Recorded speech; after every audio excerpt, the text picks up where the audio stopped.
গণতন্ত্র সচেতনতা তৈরি করা একটা লাইন করি না তারা যদি আমরা লাইন ঠিক না করে আইন তৈরি এবং স্বাস্থ্য ব্যবস্থা প্রকল্প করা স্বাস্থ্য ব্যবস্থা সামাজিক ব্যবস্থা আমরা সবাই মিলে শুরু করতে পারি।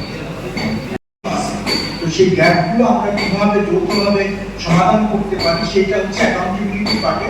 আমরা তখন কমিউনিটি পিপল এবং গভর্নমেন্টের যারা আছে তাদের সাথে আমরা অ্যাডভোকেসি করি যে এই কাজগুলো কিভাবে সমাধান করা যায়। যদি সমাধান করতে পারি তাহলে আমরা যাদের উদ্দেশ্যে কাজ করছি জিও এনজিও যদি সমাধান করে একটা ভালো জায়গায় নিয়ে আসতে পারি, কমিউনিটি পিপলরাই এই সেন্টারগুলো থেকে এবং গভর্নমেন্টের যে সার্ভিসগুলো তাদের পাওয়ার কথা ছিল সেগুলো তারা ওই জায়গা থেকে নিতে পারে।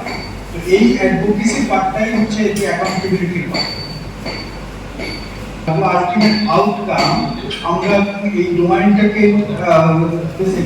পাঁচটা ভাগে ভাগ করেছি, যে প্রিভেনশন এবং ডিসকাশন করে অনেক সময়ের ব্যাপার হবে। আমরা এর আগে বেশ কয়েকটা সেশনে আমরা এটা আলোচনা করেছি।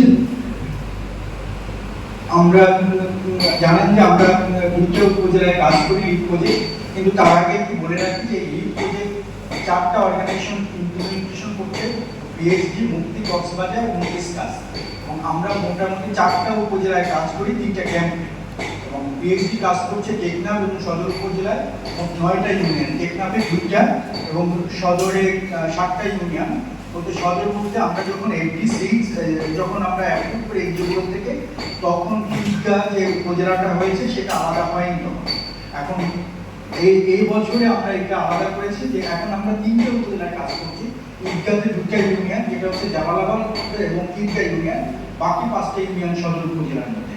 আর রামপুরতে কাজ করে মুক্তি, কক্সবাজার 7টা ইউনিয়ন এবং ইসকাস কাজ করে হচ্ছে উখিয়াতে 2টা ইউনিয়ন এবং 3টি ক্যাম্প।